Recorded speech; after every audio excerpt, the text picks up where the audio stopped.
Hello, everyone. Welcome to another episode. Today, we are here with Mr. Jeffrey Burton, an educator, former dean of students, and currently principal, and a leading voice in the fight to end paddling in American classrooms. So, very nice to meet you today. Yes, thank you for having me. What I really find interesting is that, you actually used to support and administer corporal punishment among students. However, you now changed your stance on it, and you've actually been a huge advocate in protecting our children in classrooms. So I'm really excited to see the different perspectives that you had. So, in your article titled, I Wanted to Change a School's Perspective on Corporal Punishment, you talked about how you were, promoted to dean of students and you had to administer corporal punishment. So, what was your kind of first initial reaction to this responsibility, and why did you accept it first at the first place?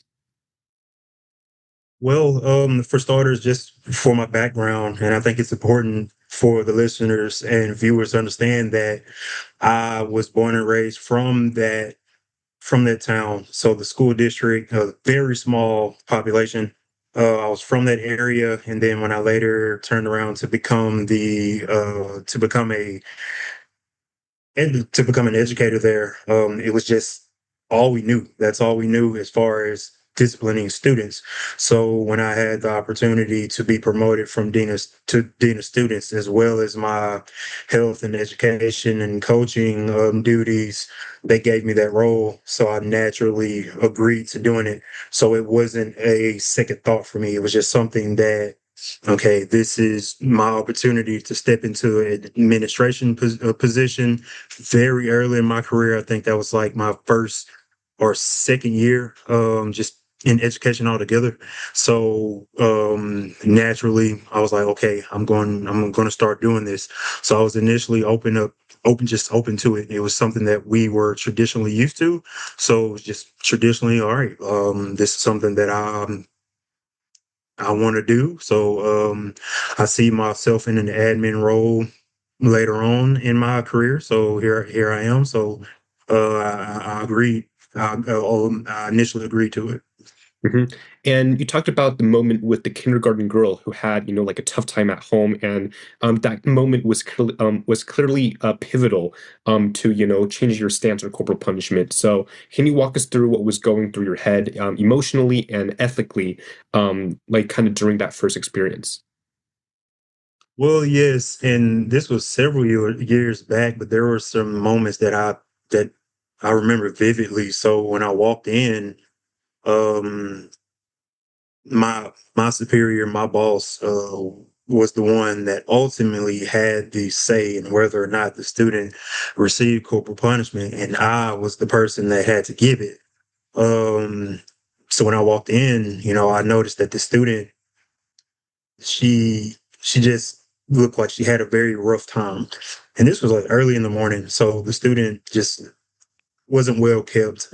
I could tell that she did not brush her teeth, probably didn't have a shower, probably didn't eat, probably didn't go to breakfast that morning, or probably didn't eat breakfast when she got to school. And I could tell she was very fearful. Um, didn't respond, didn't say much of anything. And I don't think she could comprehend why she was in the office to begin with.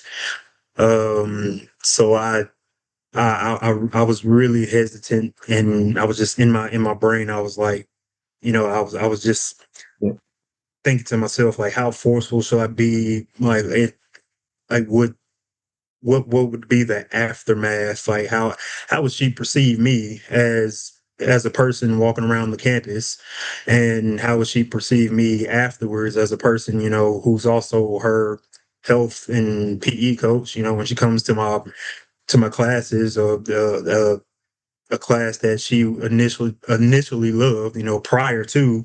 Now, how would that response be afterwards, after this moment in the office? So, a lot of things went on in my mind. So it was very, it was a very, it was a changing moment. That moment was very changing for me, and it was just a lot of thoughts that was going through my head. And you talk about, your relationship with your students. Like back then, you kind of described yourself as the executioner, right? So how did that affect your relationship with your students and even, as your own identity as a teacher? So where I'm from and just the region of Arkansas and just Arkansas in general, it was a very low income community. And that's associated with not very much resources. And when you don't have the resources, you don't have the tools to do what you need to do to be able to cope and have the tools to when you're very escalated, have the tools to de-escalate. So when our students were heightened, Yeah. they didn't know how to de-escalate. So I always wanted to be the person to build that, establish rapport with them, build a relationship with those students, and then have conversations to be able to have them de-escalate.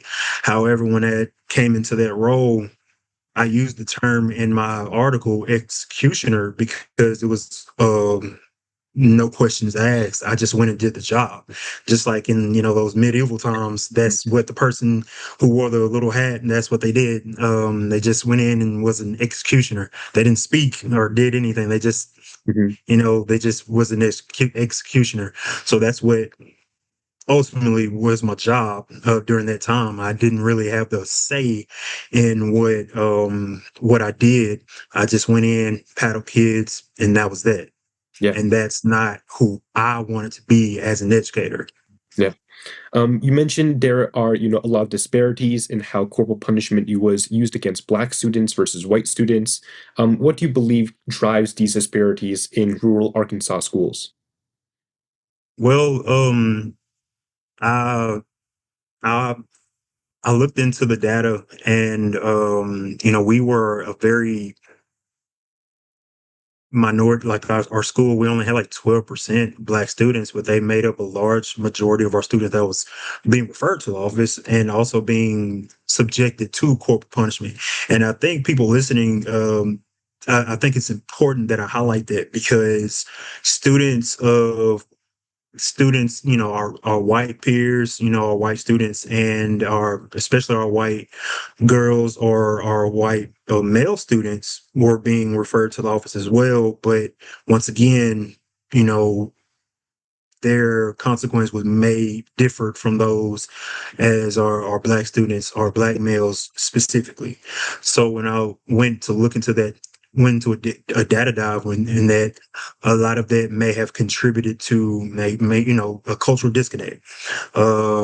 Maybe there was some bias. I didn't want to. I didn't at the time. I didn't really go into that because I didn't have much information in my younger days as an educator. But now, as I got older, and especially now as an administrator, I really unpacked cultural bias, cultural awareness, and how we respond, especially now being that we are in the South and rural Arkansas. That cultural awareness and that cultural disconnect, and how we respond to our students, our Black and brown students, and students that just has a different cultural background, that plays a lot in how we respond to our students who you may come from a different background, and what we view in the classroom as disrespect or insubordinate, to them when they go home, that may be different. So when they come to school, they associate what they bring home with them as normal, whereas at school it's not normal, or but that hasn't been established or taught. That hasn't been taught to them. So once again, they go to the office, Mhm. and their punishment is what the adult in that moment feel they deserve. Mhm. So it goes back to cultural awareness and cultural disconnect, and sometimes bias. And I want to be on the positive and optimistic side, but sometimes you also got to call it like it is, outright racism. Yeah. I think in actually a previous interview with a researcher, she actually talks about because of like the continuation of systemic racism that in rural areas that we have, corporal punishment like it's actually kind of been more normalized with Black students, right? So that's it kind of causes this like racial bias with teachers when punishing when punishing white students versus Black students. So I think that's great how you pointed that out. In rural areas, corporal punishment, it's also kind of framed as tough love. Like a lot of teachers can talk about, hey, like it's just tough love, right? How do you respond to people who argue that paddling builds character or resilience? Well, so I try my best not to laugh, because there's other, we have socially emotional curriculum and socially emotional programs that teaches students, and there's whole states that has banned it and outlawed it, and we look at their educational attainment and their scores, if we just really want to take it there, and their success, and they're far better than where Arkansas is, and we look at states like Mississippi and all of those states who still has corporal punishment, and there's no comparison. Like what they're doing is a lot better. Yeah. So when we talk about tough love, we just have to really ask ourselves, so what does tough love look like? Mhm. What does it look like in a school where we have lack of resources? What does tough love look like in a school where we haven't even mentioned mental health, in an area where 90% of our students are free and reduced lunch, where 90% of our students does not have access to, both parents, where 90% of our students, some of our students don't have, good access to food when they get home, but they come to school and they may not have a pencil. Mhm. And the answer is to paddle them. That's just this counterproductive.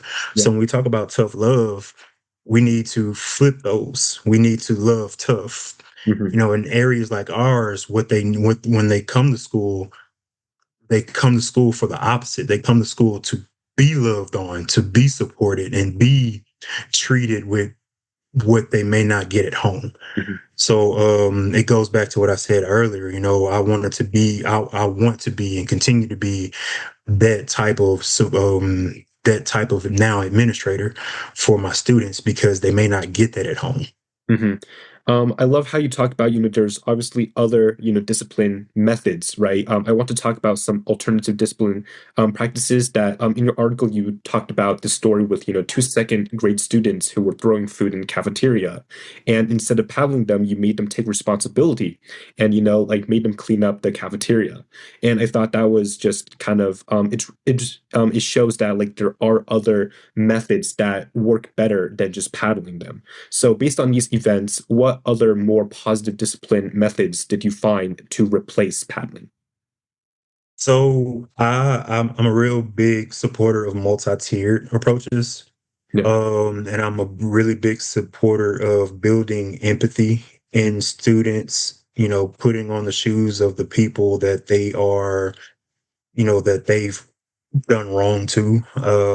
Now the term for that is restorative, but I don't want to just, because it's an actual program. So I don't want to just say it and, because I haven't fully implemented in schools that I've worked in, but I have taken elements of restorative practices in disciplinary actions that I've used. So for example, now that in that article, I used that with second graders, and that was way back when. But just 2 weeks ago, I've done the same thing with with my high schoolers. So there was an issue at lunch, and there was a disagreement that led to two students throwing food on each other.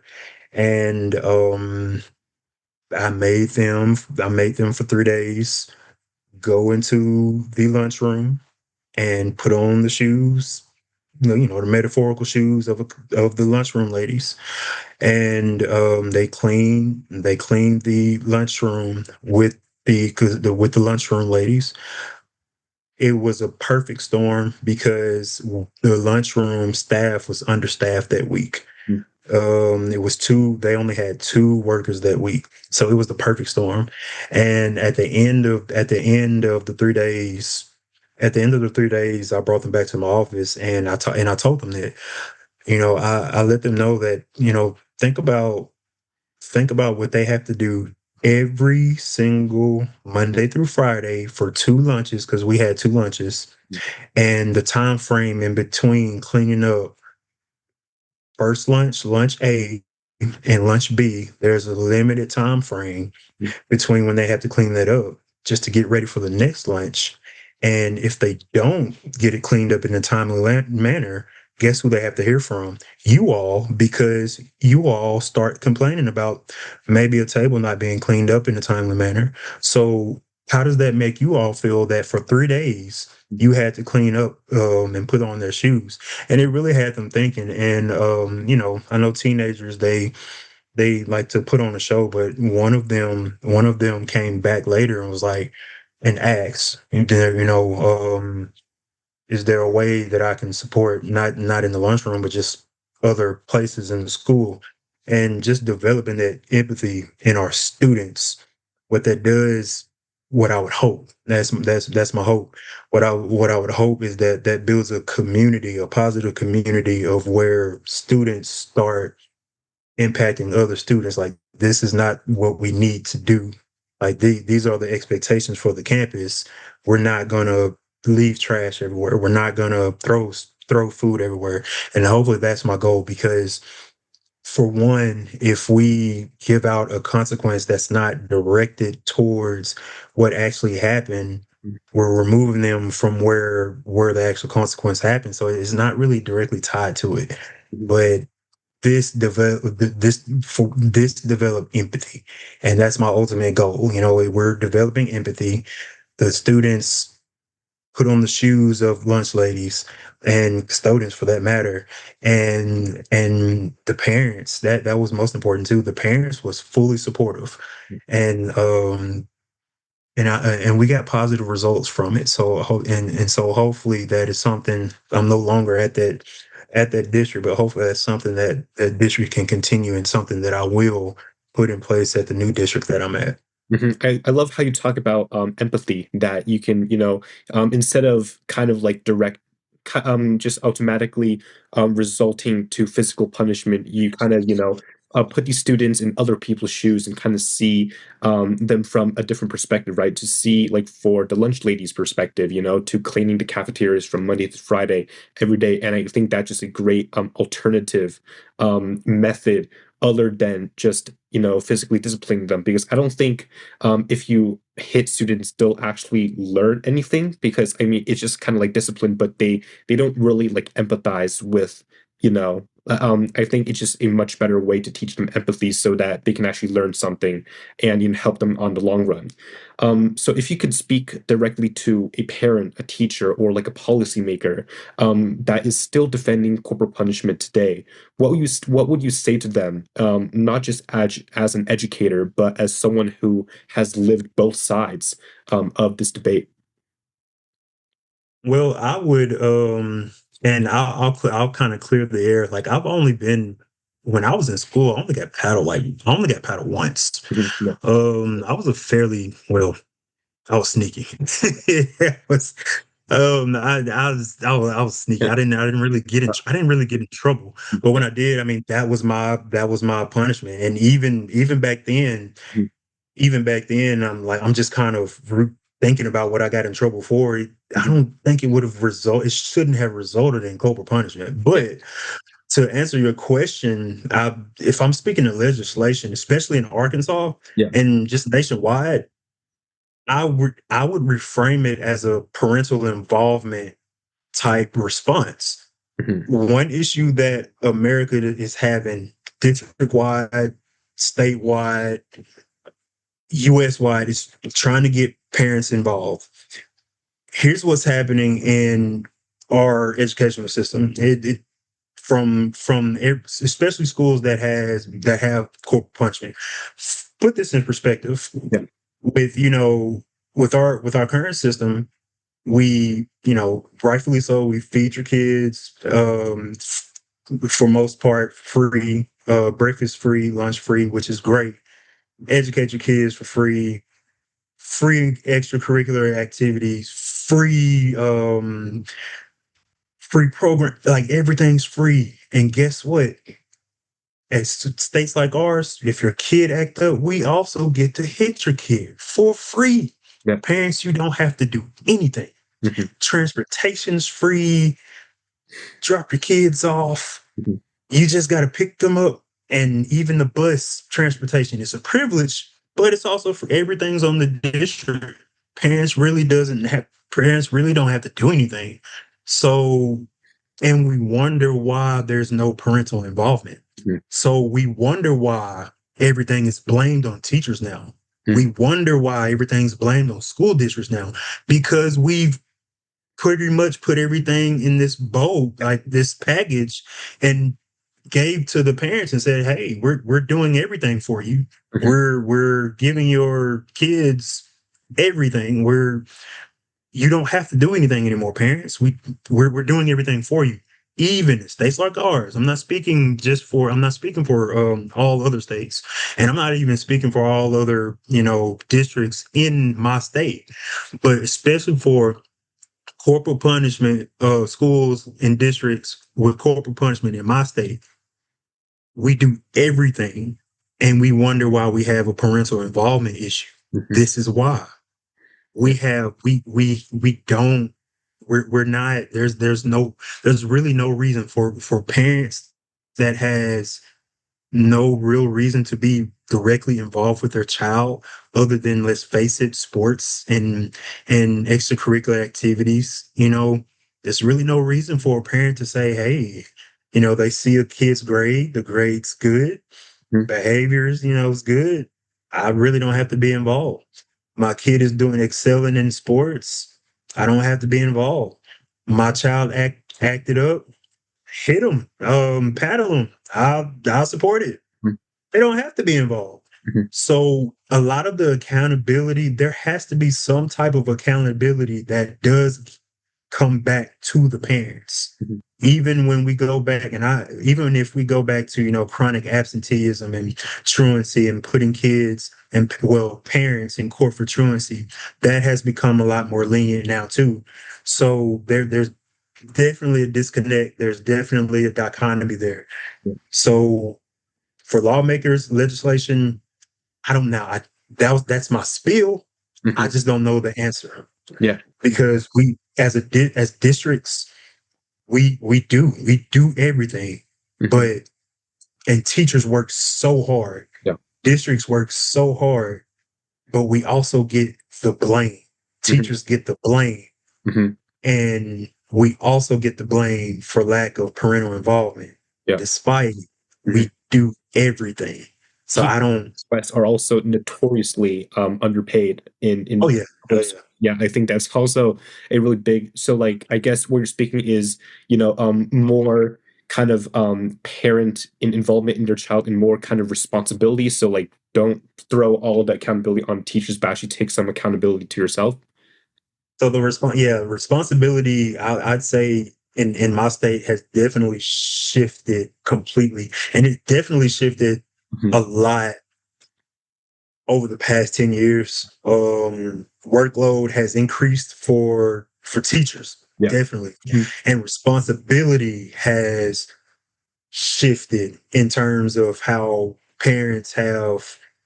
um I don't want to say parent. I don't want to say that at all. So if people listening and watching, that's not what I'm saying. Mhm. What I'm saying is how it's evolved. I'll say that Yeah. Mhm. it's evolved, how parents have how parents have taken on responsibility of parenting their child, Mhm. and the expectations of when they drop off, or when they bring their kids to school, those expectations has evolved. Mhm. So I that's my spiel. Mhm. I just don't know the answer to how we combat that. Mhm. Got it. But thank you so much for sharing your experience. We've, learned a lot about you and you've sent a really powerful message. And to the people watching, thank you so much for watching and I'll see you guys next time. All right, man. Thanks for having me. Thank you.